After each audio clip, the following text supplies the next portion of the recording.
A new law in Philadelphia that taxes soda and other sugary drinks could be coming here to New York City. The amount seems modest, 1.5 cents per ounce, but that's 24 times the state beer tax. Studies have found that having a furry friend reduces your risk of heart disease, including lowering your blood pressure and cholesterol. They also found that male dog owners recovered better from heart attacks. Collagen in your coffee? It's a new trend, but why?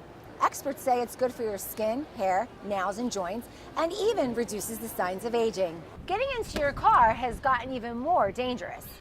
Deadly crashes are up more than 14% in the past couple of years, thanks in part to distracted drivers. That's more people than all of those who die of skin cancer each year. Some of your food choices could be determined by your biological clock, at least according to a study by Finnish researchers. They found early birds made better choices throughout the day when compared to night owls.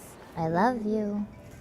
I love you. Rachel Bennett's mother has early onset Alzheimer's. For Rachel, caring for her mom is her duty as a daughter, a duty that's become all-consuming. Thank you, Mom. Her mother was diagnosed when Rachel was just 29. Now 37, Rachel has been caring for her mom ever since and is the only family she has left.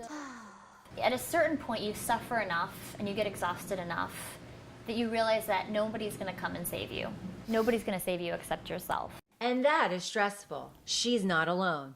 According to the American Psychological Association, 75% of adults reported experiencing moderate to high levels of stress in the past month. Rachel manages that stress by teaching and practicing yoga. And when I would go to yoga and I would start to move, I would start to feel that I was going to be all right. It's off the charts how stressed people are in New York City. It's off the charts. I mean, the number of patients who I have who literally break down in front of me, I probably see it like once a week, and I used to never see that. April is Stress Awareness Month, and healthcare professionals across the country are alerting patients about the dangers, encouraging them to find a healthy way to manage that stress, including activities like yoga. What do you like to do? What is it? Is it music? Is it, do you have a hobby that's kind of out there but that you enjoy? And make time for those things. It's really important. Yoga helps Rachel cope with her difficult situation. I don't cry as much anymore, and I'm not as sad seeing my mom, even on days when she doesn't know who I am. Even though Rachel still feels conflicted at times, yoga has helped her take better care of herself. I love you. While also allowing her to be a more compassionate caregiver for her mom. Rosemarie Beltz, New York. Thousands of healthcare workers across the country turned out this weekend to protest the Republican plan to repeal and replace Obamacare. They're upset that more than 20 million Americans could lose their health insurance, and that those who still have insurance may have to pay more for less coverage. I see, people suffering without health care, delayed access to care, and how actually costly that can be in the very end. We're the richest country in the world. Other people can afford it. There's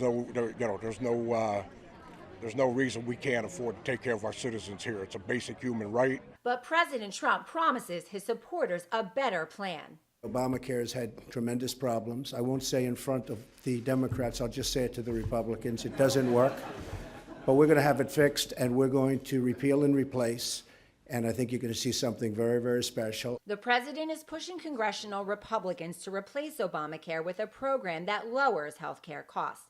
Doctors and healthcare professionals have long complained about the federal bureaucracy, rules, and regulations of the Affordable Care Act. But today, they're singing a different tune. We're very concerned that people are going to be lost in the shuffle, and that there are people that are going to be sick and actually die because of the repeal of the Affordable Care Act. Republicans argue that reform is necessary and the system is about to collapse. But those who work in healthcare say they fear the replacement could be worse.